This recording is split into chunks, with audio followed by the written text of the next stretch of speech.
संदीप जी, जैसे हम सभी सुनते हैं कि मुकेश अंबानी के जो पुत्र है आकाश अंबानी बचपन में गुब्बारे में फूंक मारकर हवा भरकर उसको बेच दिया करते थे। शुरू से ही बिजनेस माइंड वो रहे हैं। मान लिया जाए भी संदीप जिंदल भी उसी राह पर है। लोन का जिक्र आया, लोन मिल जाता है आसानी से, लेकिन लोन लेने के लिए लोन देना पड़ता है। यही चीज है हमारे हिंदुस्तान में जिसके लिए ब्राइब नहीं देनी पड़ती।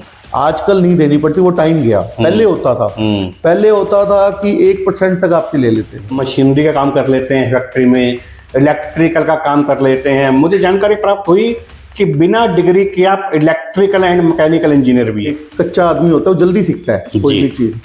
तो हमने राइस मिल 95 में लगाई, तो उस टाइम मैं बच्चा था और मेरे को हर चीज़ का शौक था कि हर चीज़ के बीच में घुस जाना। सर, जितने भी जिंदल नाम के सरनेम होते हैं उनको नाम और काम विरासत में मिलता है या मेहनत करनी पड़ती है? मेहनत तो करनी ही पड़ती है। विरासत में तो आपको कोई चीज मिलती है तो उसको भी आपको सस्टेन करने के लिए मेहनत तो करनी पड़ेगी। फतेहाबाद में डीएवी से स्कूलिंग कर रहे थे, तब की प्रिंसिपल भाटिया मैडम थी।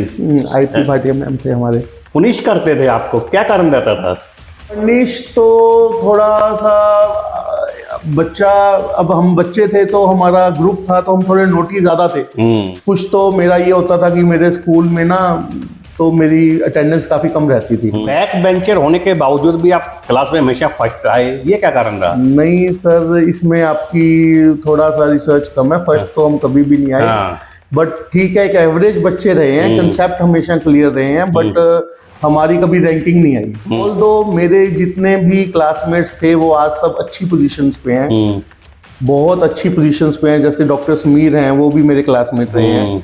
डॉक्टर रजत मिमानी हैं, वो आजकल करनाल हैं, वो भी डॉक्टर हैं। डॉक्टर सोनील डोगरा हैं। आपने 450 लोगों को रोजगार दिया हुआ है, आपसे अच्छी पोजीशन पर कौन है सर? स्टूडेंट आपके पास काम करते हैं, आप उनको इंटरव्यू लेकर अपने काम पर रखते हैं, इससे ज्यादा क्या चाहते हैं आप? क्या चाह रहे हैं? मेरे को हैबिट है कि मैं कोई भी अगर काम करता हूँ तो उसमें मैं अच्छी तरह इन्वॉल्व होके करता हूँ। मैं किसी के ऊपर नहीं कि साधन संपन्न होते हुए आराम से चैन की नींद सोया जाए, क्यों जल्दी उठना? संदीप जी, मान लिया जाए कि जिंदल इंडस्ट्री की हर यूनिट में संदीप जिंदल इन्वॉल्व है। हमारे घर में ना सारा काम मीन्स एक हमारा काम बटे हुए हैं। जी नमस्कार, मैं हूं तरुण गोयल।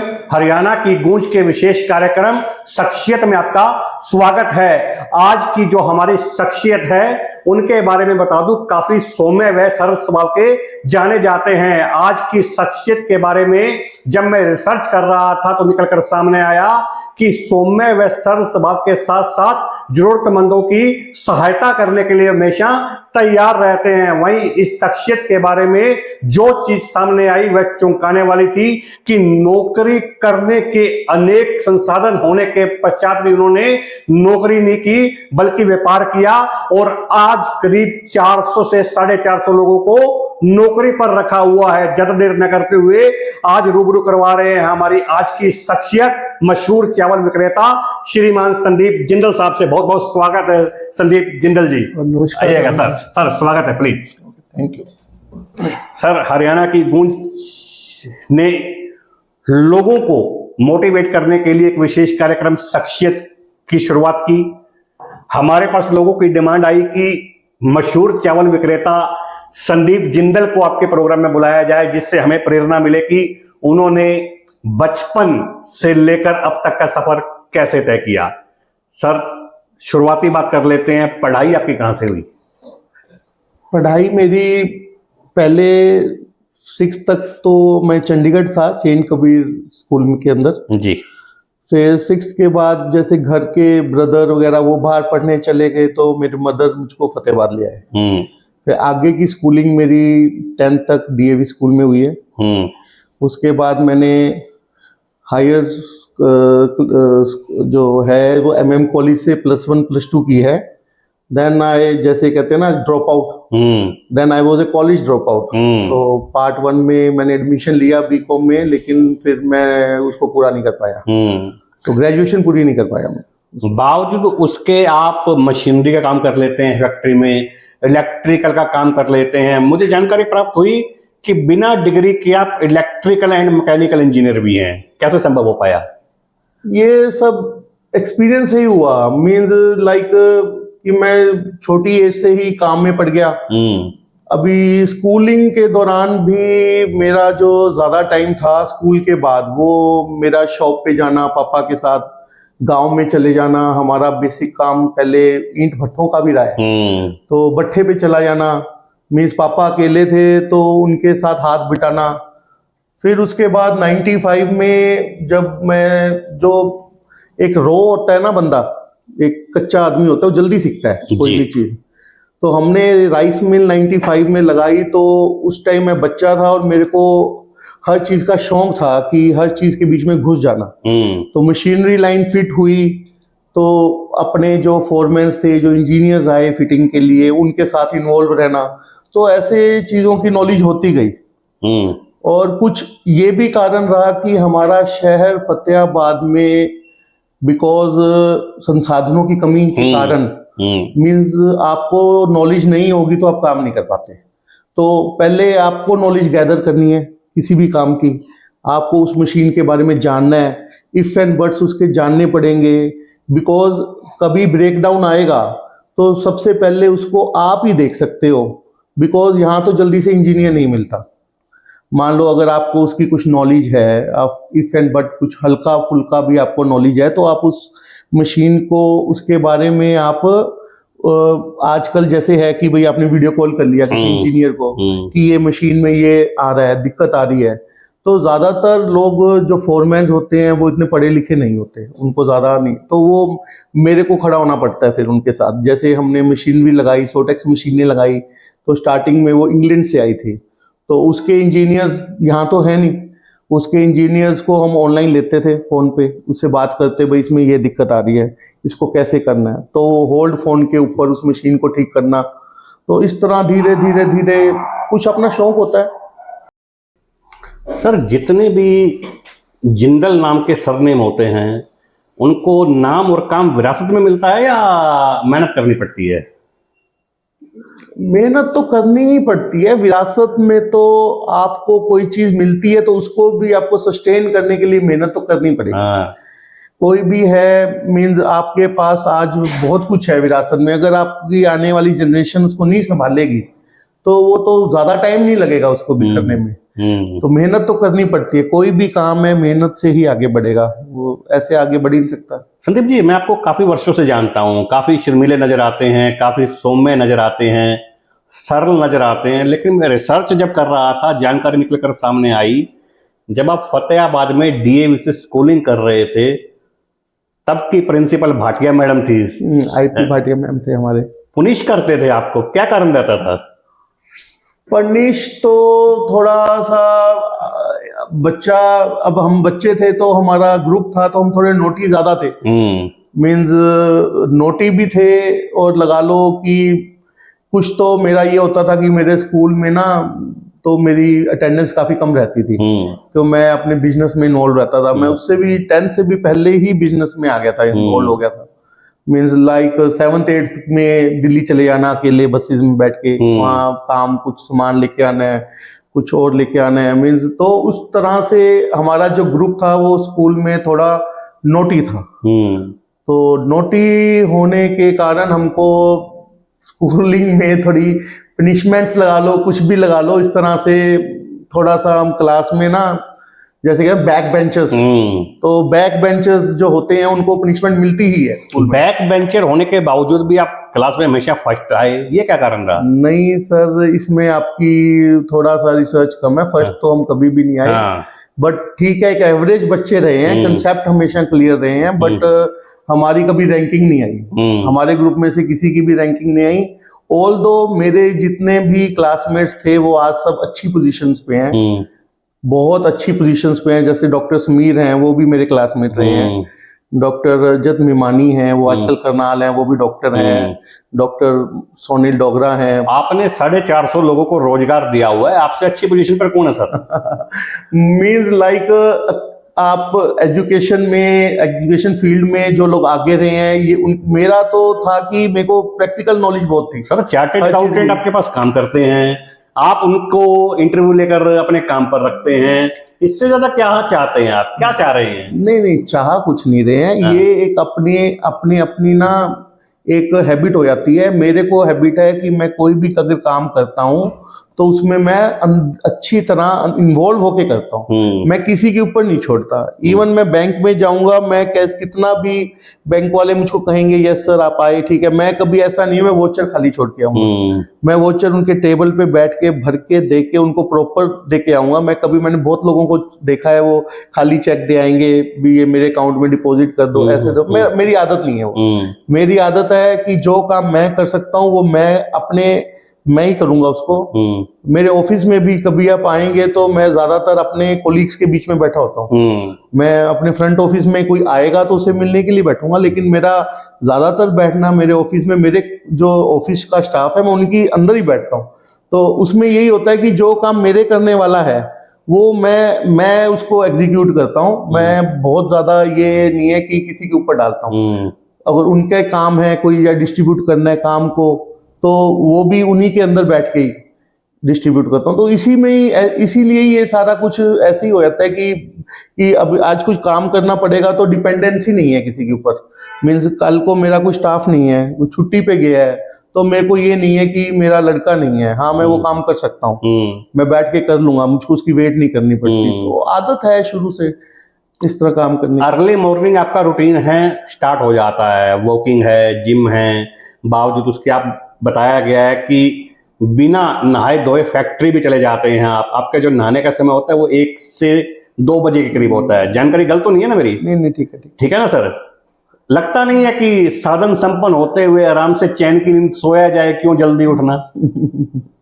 वो रूटीन एक अपना ही वही बात है कि अपना रूटीन है। मेरा रूटीन है शुरू से ही कि मुझको सुबह 7 बजे मैं उठ जाता हूँ, लगभग 6:30-7 के बीच में उठ जाता हूँ। उसके बाद पेरेंट्स हैं, उठ के पेरेंट्स को जैसे डायबिटिक हैं और हैं उनका थोड़ा देखना, उनका बीपी शुगर वगैरह देख के मेरा डेली रूटीन ही है कि मैंने मेरे पेरेंट्स का शुगर बीपी ये सब चेक करके और उसके बाद ही मैं सैर पे निकलूंगा। तो सैर पे निकलने के बाद उसके बाद फ्रेंड्स इकट्ठे हो गए, जैसे शहर वॉक से ही हम चाय पीने चले गए, उसी के बाद फिर फैक्ट्री चले गए, फिर फैक्ट्री में राउंड ले लिया, फिर 10 बजे के आसपास हमारा स्टाफ आ जाता है, तो उनके साथ ब्रीफिंग हो जाती है 1-1.5 घंटा, लगभग 12 बज जाते हैं मुझको। फिर 12 बजे मैं घर आके आधा घंटा मैं रेस्ट करता हूँ। मेरा रूटीन है जो लगभग आज जिस टाइम मैं आपके ऑफिस में आया हूँ तो मैं अभी नहा धो के अब घर से आया हूँ, सीधा अभी निकला हूँ घर से। तो मेरा डेली रूटीन यही है कि मैं दोबारा जब घर से निकलता हूँ तो मेरे को 1-1.5 बज जाता है। मैडम और बच्चे को शिकायत तो रहती होगी ना कि समय नहीं दे पाते हैं आप? नहीं, समय हम बल्कि हमारा रूटीन बहुत लोगों से बहुत ज्यादा, आज की सोसाइटी से हमारा रूटीन ज्यादा ठीक है। मेरा रूटीन जो है, मैं लगभग दिन में 1-1.5 घंटा घर लगाता हूँ।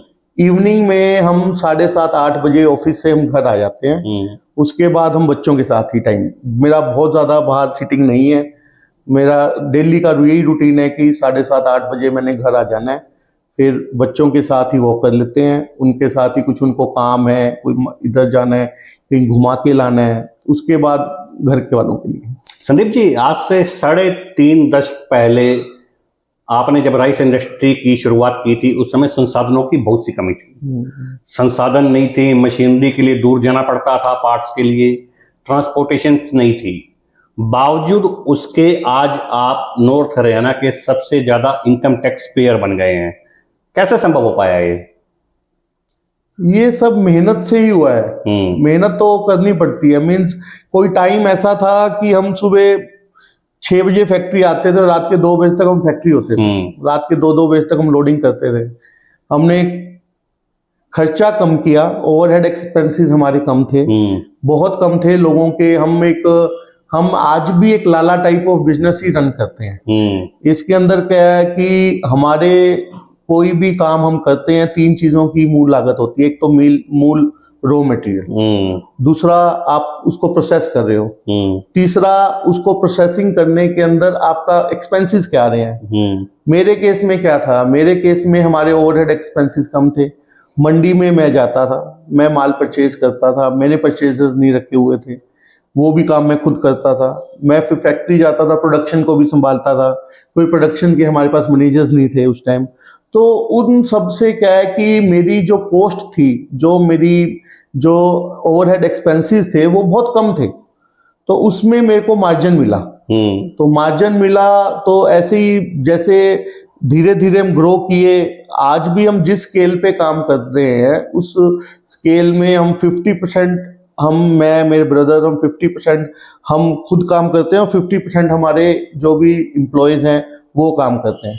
अगर आज भी मैं फ्री रहना चाहूँ तो मुझको उतने ही लोग और एनरोल करने पड़ेंगे और फिर हम फ्री हैं बिल्कुल।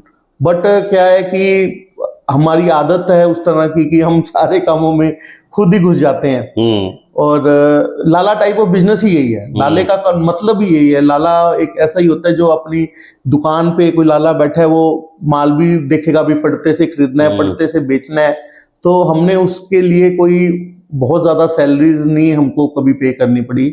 हमारे पास वर्कर्स हैं तो वो सुपरवाइजर्स हैं, अकाउंटेंट्स हैं हिसाब रखने के लिए। बट इस टाइप से कोई परचेज मैनेजर, कोई सेल्स मैनेजर, कोई ओवरसीज टेरिटरी के लिए कुछ और, तो वो हमारे कभी मीन्स हमारे खर्चों में ऐड नहीं हुआ। तो इस कारण से प्रॉफिटेबिलिटी हमको अच्छी रही है। तो तभी ग्रो करते रहे हैं। कुछ हमारा बिजनेस करने का स्टाइल अलग था। हमने कभी मीन्स हमने रॉ मटेरियल लिया, उसको फिनिश्ड गुड्स बनाकर और हमने उसको जल्दी से डिस्पोज कर दिया। उससे होता क्या था कि आपको इंटरेस्ट वाला पार्ट भी बच जाता था। मीन्स मेरे पास माल आया और उस माल को मैंने 15-20 दिन के अंदर अंदर प्रोसेस करके और डिस्पैच कर दिया। तो पहले जब तक लगभग हम एक्सपोर्ट्स में नहीं थे तो मेरे पास ये होता था कि जो माल चल रहा है ना, शाम को 8 बजे 9 बजे तक जो राइस हमारे फ्लोर पे है वो सब हमने लोड कर देना है। हमने उसमें उसको स्टॉक नहीं करना, हमने उसको रखना नहीं है। उससे होता क्या था कि ओवरहेड एक्सपेंसेस हैं, बिजनेस के स्टोरेज वगैरह सब बच जाती थी। और ताज़ा लिया ताज़ा खाया, ताज़ा लिया ताज़ा खा लिया। आप MBA स्टूडेंट्स जो होते हैं, MBA कर रहे हैं, उनको कोचिंग देना क्यों स्टार्ट कर देते हैं? कोचिंग नहीं हम कह सकते। एक कई बार क्या होता है कि लाइक अब कॉमर्स के बच्चे आते हैं, कॉमर्स के बच्चे हैं, कॉमर्स के बच्चों को अब प्रैक्टिकल नॉलेज नहीं होती, बुक्स की नॉलेज होती है। तो वो लोग लाइक कई बार जैसे उनको कुछ प्रैक्टिकल्स होते हैं उनके, तो वो संपर्क कर लेते हैं कि सर ये इस तरह से हमको एक वो चाहिए, एक हमको एक बनाना है कुछ, उनको अपने कॉलेज का कोई स्कूल्स का कोई प्रोजेक्ट बनाना होता है कुछ, तो वो लोग आ जाते हैं। तो मीन्स उनकी उसमें हेल्प हो जाती है। कई बार स्कूल की तरफ से आ जाते हैं मैडम, हमारे मैम भी कई बार मैडम भी भेज देते हैं बच्चों को, 11th के बच्चों को, कॉमर्स के बच्चों को, कि एक राउंड के लिए कि भाई किस तरह से काम किया जाता है।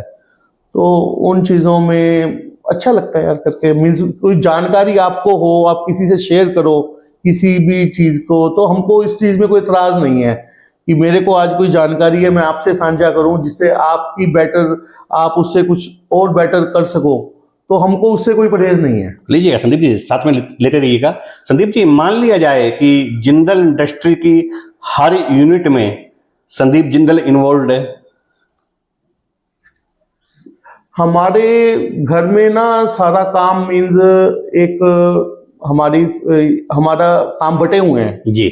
मीन्स पापा कुछ अलग काम करते हैं, जो उन्होंने काम करना है वो करते हैं। ब्रदर मेरे अलग तरह से काम करते हैं, मैं अलग तरह से काम करता हूँ। मीन्स उनका ब्रदर का काम और है, मेरा काम और है, पापा का काम और है। हम अपनी अपनी फील्ड में सभी मास्टर हैं। मीन्स हमारा ये है कि हमारे आपस में डिस्कशन होती है कि हमने क्या करना है। उसके बाद मैं कुछ भी करूँ वो मैं आज़ाद हूँ, वो डिसीजन लेने के लिए मेरे को यूँ नहीं है कि दोबारा मैं उसको डिस्कशन करने की ज़रूरत है। हमारी सक्सेस का राज सबसे बड़ा ये है कि हम डिसीजन मेकिंग है, हम डिसीजन बहुत फास्ट लेते हैं। हम सोचते नहीं है। हमको पता है कि आज किसी चीज़ में पड़ता है, जो प्रॉफिट है वो हमेशा नहीं होता, प्रॉफिट एक दिन है, हम उस प्रॉफिट को उस दिन हमको हेज करना है और उसके लिए डिसीजन मेकिंग बड़ी जरूरी है। कौन लेता है डिसीजन? कौन लेता है? डिसीजन आपके फादर, सुनिएगा, आपके फादर हैं, आपके बड़े भाई साहब हैं और आप हैं, डिसीजन कौन लेता है? डिसीजन मेरे फादर, मीन्स जो काम मेरे फादर का है, अगर वो मेरे फादर को कोई चीज अच्छी लग रही है, उनको लेना है डिसीजन, तो वो ले लेते हैं, हमसे ज्यादा कंसल्ट नहीं करते। वो हमको बाद में बताएंगे कि मैंने ये कर लिया। बच्चे नाराज नहीं होते हैं? ना ना ना, ये नहीं है हमारे यहाँ, बिल्कुल ऐसा कुछ नहीं है। उन्होंने लिया है तो उन्होंने कुछ और, उनकी उनकी थिंकिंग है, उन्होंने फटाफट लिया है। कई बार ऐसा हो जाता है कि एक दूसरे से वो हो जाता है कि मनमुटाव, नहीं आपने गलत कर लिया, बट लॉन्ग रन में पता चलता है कि हाँ ये उस दिन ले लिया, अच्छे रह गए, बढ़िया रह गए। मीन हर किसी का अपना एक्सपीरियंस है, उनका एक अपना एक्सपीरियंस है, हमारा एक अपना एक्सपीरियंस है। हम थोड़े से अब कंजर्वेटिव हो गए हैं, मान लो हम ज्यादा सोचने लग गए हैं, नेगेटिविटी आजकल, पहले सोच लेते हैं किसी भी चीज की। हमारे बुजुर्ग हैं वो पॉजिटिव हैं, वो हमेशा ही पॉजिटिव सोचते हैं, वो नेगेटिव सोचते ही नहीं है। हमारे फादर साहब कभी भी नेगेटिव नहीं सोचेंगे किसी के लिए भी। उनको मीन्स मेरे फादर साहब आज भी कोई उनके पास आएगा, कोई राय लेने आएगा, बिजनेस की करने आएगा, वो नेगेटिव नहीं करेंगे, वो उस बिजनेस के लिए किसी को राय देंगे तो पॉजिटिव पॉजिटिव ही बताएंगे। मान लिया जाए कि बड़ों का सम्मान करना भी सफलता का एक रहस्य है। देखो, बड़ों का सम्मान करना हमारे परिवार में एक शुरू से ही एक विरासत में रहा है। मेरे फादर साहब आज भी हमारे परिवार में, हमारे परिवार के बाकी के जो मेंबर्स हैं, दूर के रिलेटिव्स हैं, उन सब के लिए बड़े कंसर्न रहते हैं, सबके लिए। ऐसे ही वो हमको विरासत में मिला है कि हमारे घर में आज भी हम सभी दोनों भाई इकट्ठे रहते हैं। हमारे दूसरे सिस्टर्स हैं हमारे घर में, मीन्स ये ऐसा नहीं है कि उनका अलग घर है, हमारे घर में ऐसा नहीं है। हमारे घर में आज भी एक ही किचन है। हम 9 फैमिली मेंबर्स हैं, 9 के 9 इकट्ठे खाना खाते हैं, इकट्ठे रहते हैं। बहुत अच्छी बात। तो ये हमारे घर में शुरू से ही है। पहले मेरे फादर साहब भी ऐसे ही बहुत साल इकट्ठे रहे हैं, मेरी फैमिली हमारी बाकी फैमिली के साथ इकट्ठे ही रहे हैं वो अपनी फैमिली में। हमारी फैमिली में फैमिली डिवाइडेशंस जब हुई थी तब भी कोई दिक्कत नहीं थी उनमें, बस ये हो गया था कि सबकी अपनी अपनी फैमिली सेट हो गई थी, तब डिवाइडेशन हुई थी। मीन्स आजकल तो क्या है कि पहले दिन से ही डिवाइडेशन हो जाती है। संदीप जी, आपके बड़े भाई साहब हैं, अच्छे पढ़े लिखे हैं, आपकी जो 2 सिस्टर्स हैं डॉक्टर हैं, कभी आपके मन में नहीं आया अभी, जैसे आपने पहले बताया कि डॉक्टर समीर की बात आप कर रहे थे, डॉक्टर ईश की बात आप शेयर कर रहे थे कि ये सब अच्छी पोस्ट पे, आपके मन में नहीं आया कभी कि भी मैं भी डॉक्टर बन जाता, या शुरू से ही था भी हमने तो व्यापार करना है? होता है, कई बार फील होता है कि मैं रह गया। बट पहले होती थी, पहले बताने में शर्म भी होती थी। आजकल नहीं है। आजकल आप देखोगे कॉलेज ड्रॉप आउट्स आजकल बड़े बड़े काम कर रहे हैं। मीन्स कॉलेज आजकल ये फैशन भी हो गया, बल्कि कॉलेज ड्रॉप आउट बताना अपने आप को। तो मैं भी उस फैशन का ही पार्ट हूँ कि मैंने आपको बताया कि मैं कॉलेज ड्रॉप आउट हूँ। आजकल मीन्स अपॉर्चुनिटी की बात है, नीड की बात है। मान लो मेरा ये मानना है कि कोई भी नॉलेज आपको अगर बाकी अब फील्ड्स के अकॉर्डिंग होती है, लाइक हमारी फील्ड बिजनेस फील्ड है। कुछ मुझको बिजनेस करना विरासत में मिला, मैं छोटी एज में आना जाना मैं सीख गया कि कैसे बिजनेस करना है, कैसे प्रॉफिट बनाना है, कैसे ये करना है। तो इस चीज में बहुत ज्यादा एजुकेशन इन्वॉल्व नहीं होती, मेरा मानना है। आज भी बहुत बड़े बड़े पढ़े लिखे बहुत सेमिनार्स होते हैं, मैं जाता हूँ आता हूँ, उनमें देखता हूँ, तो उनकी थिंकिंग वहीं तक की रह जाती है, बुकिश नॉलेज तक की रह जाती है। हम थोड़ा आउट ऑफ द बॉक्स समझते हैं बातों को, हमने सब कुछ खुद किया हुआ है। हमको पता है कि ये लोग जो किताबों में बोल रहे हो प्रैक्टिकली वो पॉसिबल नहीं है।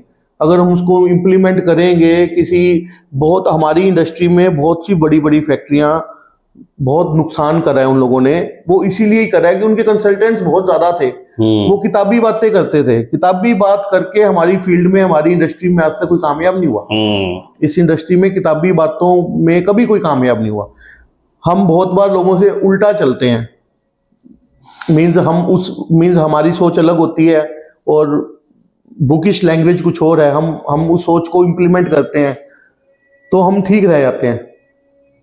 प्रैक्टिकल पर ज्यादा विश्वास करते हैं। प्रैक्टिकल पे ज्यादा विश्वास करते हैं, बिल्कुल। संदीप जी, जैसे हम सभी सुनते हैं कि मुकेश अंबानी के जो पुत्र है आकाश अंबानी बचपन में गुब्बारे में फूंक मारकर हवा भरकर उसको बेच दिया करते थे।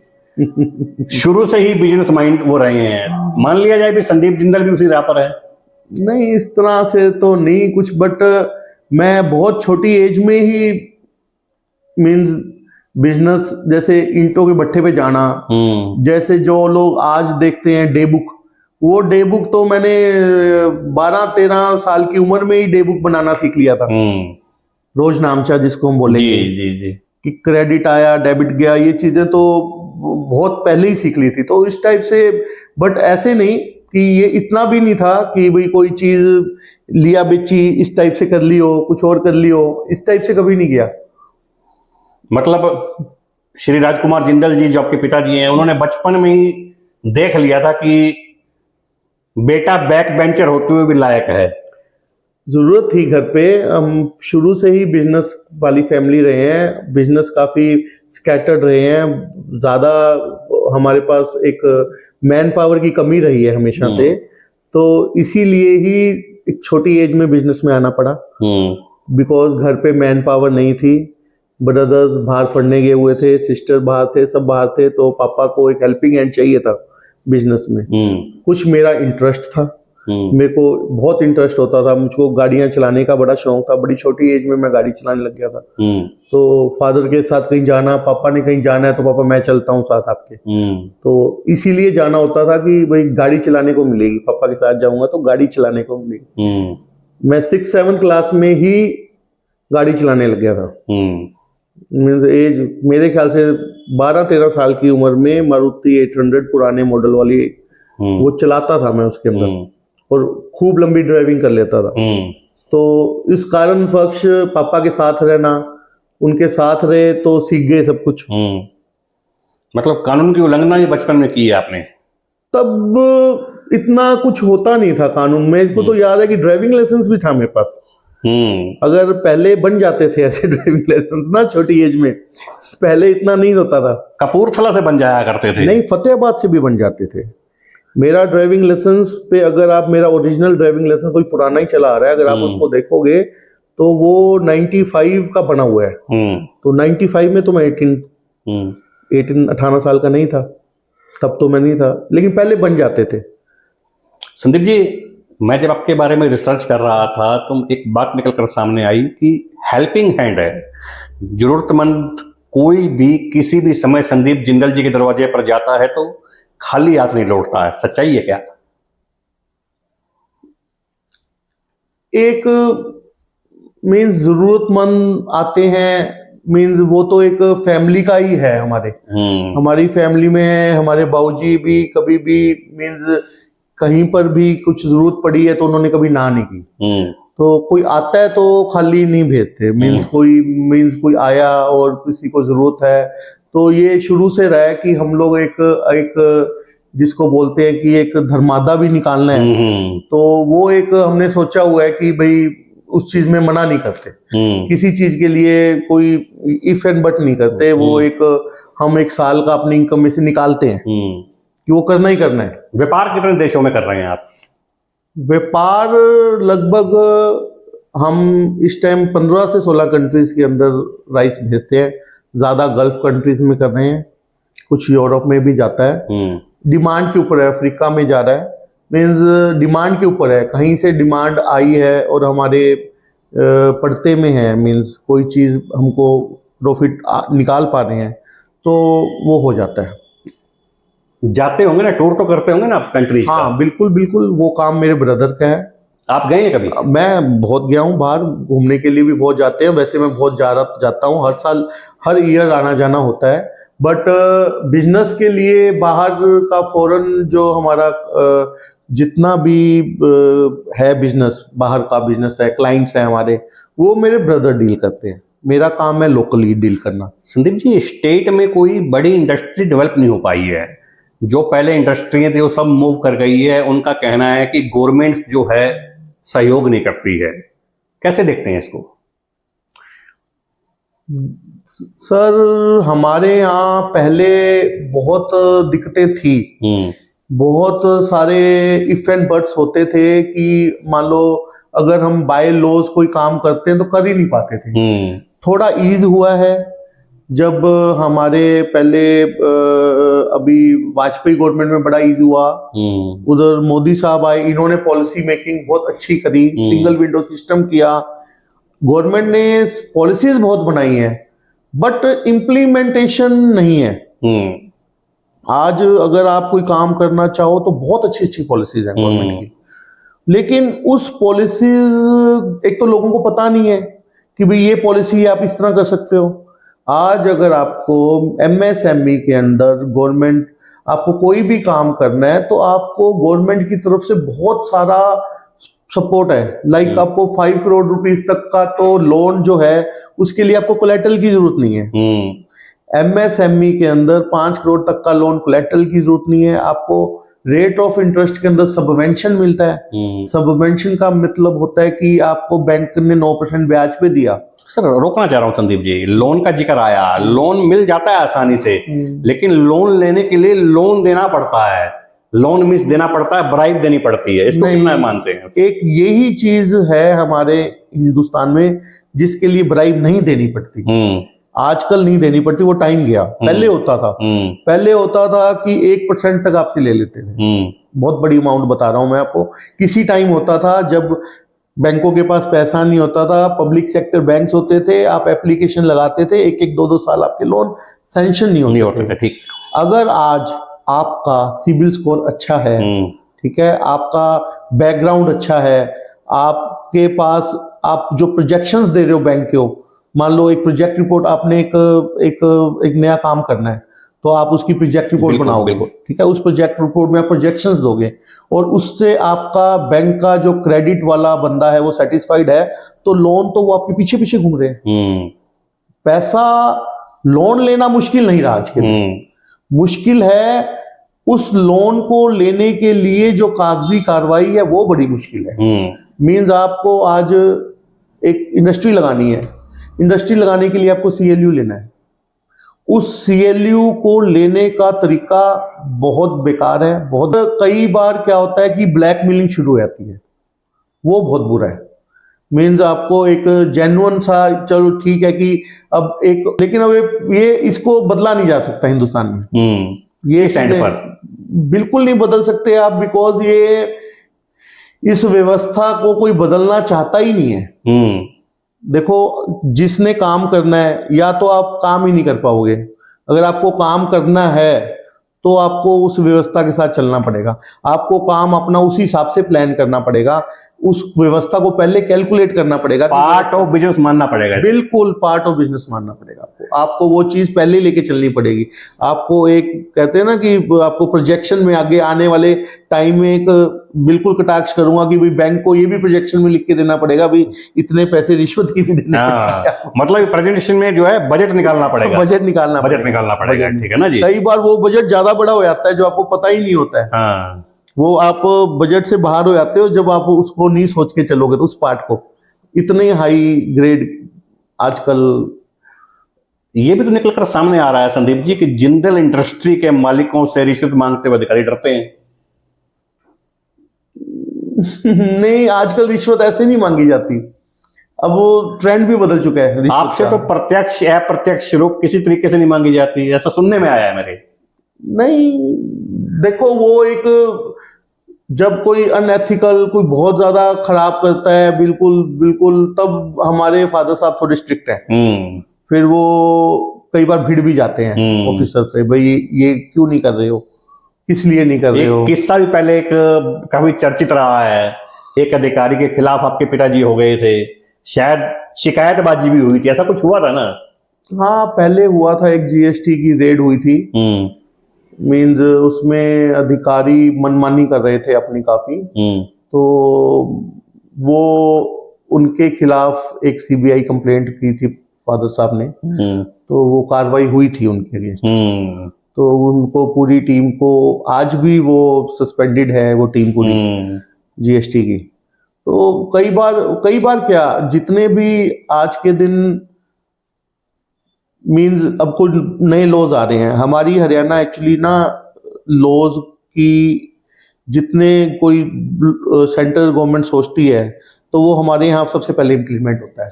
आपकी फैक्ट्री में आने का जाना एक जीएसटी ऑफिसर को सस्पेंड होकर देना पड़ा, किसकी हिम्मत है भी जो जिंदल इंडस्ट्री में जाएगा?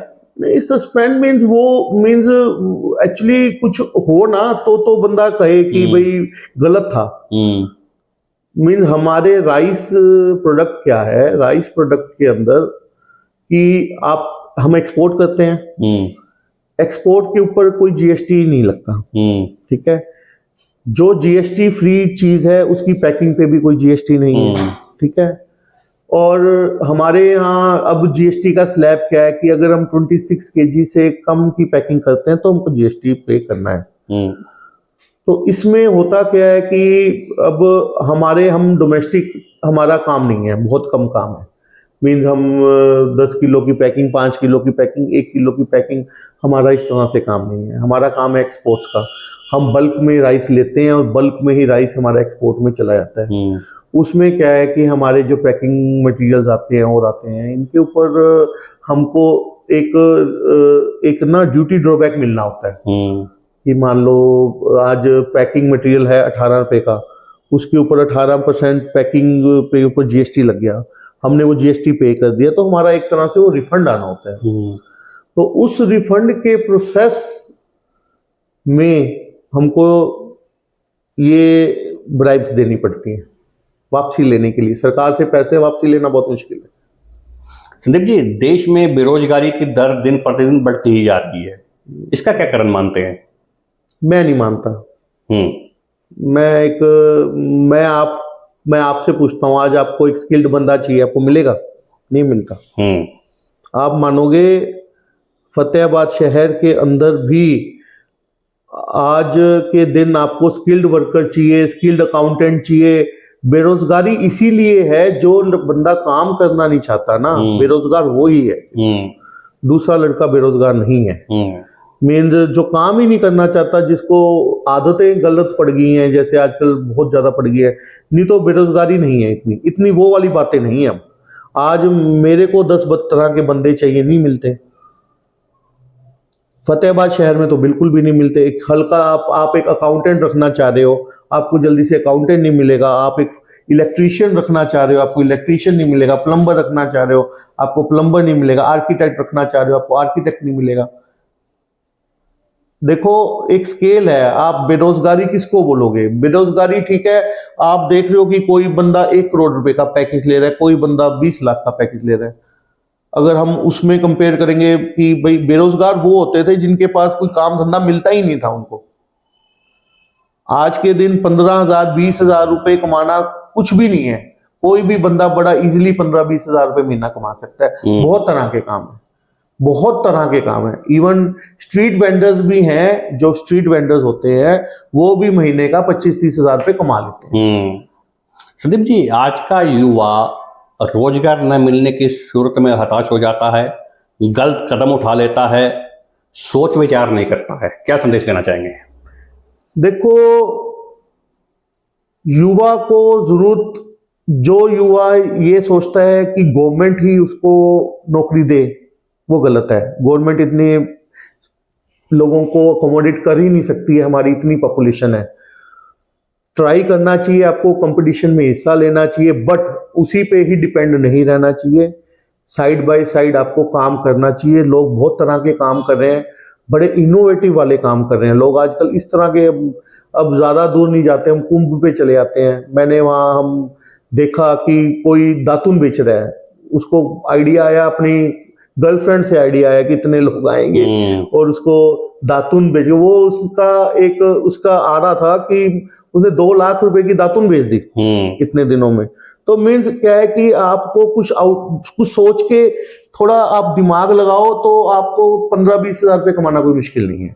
मीन्स क्या है कि आपको, ठीक है, आपको एक परमानेंट रोजगार के लिए आपको ट्राई करना है, बट उसके साथ साथ आप काम भी कर सकते हो, ऐसी कोई बात नहीं है। हरियाणा ही नहीं, भारत ही नहीं, बल्कि विदेशों में भी पहचान बना चुकी फतेहाबाद की famous rice industry, Jindal rice industry के ओनर संदीप जिंदल साहब को आप सुन रहे थे, जिन्होंने आज हरियाणा की गूंज के कैमरे पर अपनी जर्नी के बारे में विस्तार से बताया। बचपन से ही व्यापार में सम्मिलित होकर अपने व्यापार को ऊंचाई देने वाले संदीप जिंदल साहब आज हरियाणा की गूंज के कैमरे पर हमसे रूबरू हो रहे थे और बता रहे थे कि कैसे उन्होंने अपने व्यापार को संसाधन न होते हुए भी आज इतना फैलाया कि वह नॉर्थ हरियाणा के सबसे ज्यादा इनकम टैक्स पेयर बन गए। संदीप जिंदल साहब ने बताया कि वह पढ़ाई में ज्यादा होशियार तो नहीं थे, एवरेज थे, बावजूद उसके उन्होंने फैक्ट्री के अंदर हर एक उस काम को बारीकी से सीखा, जिससे कि किसी भी तरह के मैकेनिक न होने से उनके काम पर कोई असर न पड़े। चाहे मैकेनिकल का काम की बात कर लीजिए, इलेक्ट्रिकल के काम की बात कर लीजिए, अकाउंट्स के काम की बात कर लीजिए, एक्सपोर्ट इंपोर्ट की बात कर लीजिए, किसी भी काम की बात कर लीजिए, हर यूनिट में उनकी भागीदारी रहती है। कहीं भी किसी भी तरह का कर्मचारी निर्धारित रहता है तो उनके काम पर जरा सा भी असर नहीं पड़ता है, क्योंकि उस काम को करने में संदीप जिंदल की महारत हासिल है। जब हम उनके बारे में शहर में रिसर्च कर रहे थे तो निकलकर सामने आया था कि संदीप जिंदल एक हेल्पिंग नेचर और हेल्पिंग हैंड के व्यक्तित्व के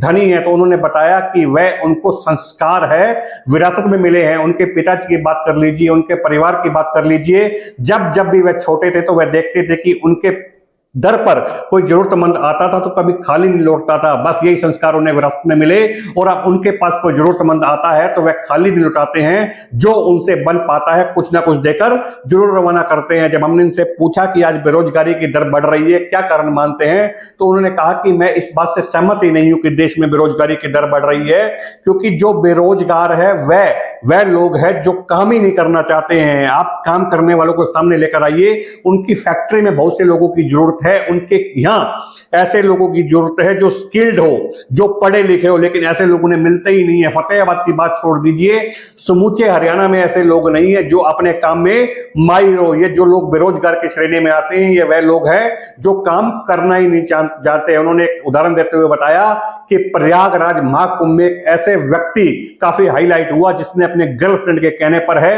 दातुन का व्यापार किया और 2 लाख रुपए वहां से कमा कर ले गया। ऐसे लोग जब हमारे यहां है तो बेरोजगार कहां है। वहीं सरकारी व्यवस्था पर कटाक्ष करते हुए कहा कि सुविधा शुल्क जो है वह व्यापार का हिस्सा बन गया है। कैमरामैन जयपाल सिंह के साथ तरुण गोयल, फतेहाबाद, हरियाणा की गूंज।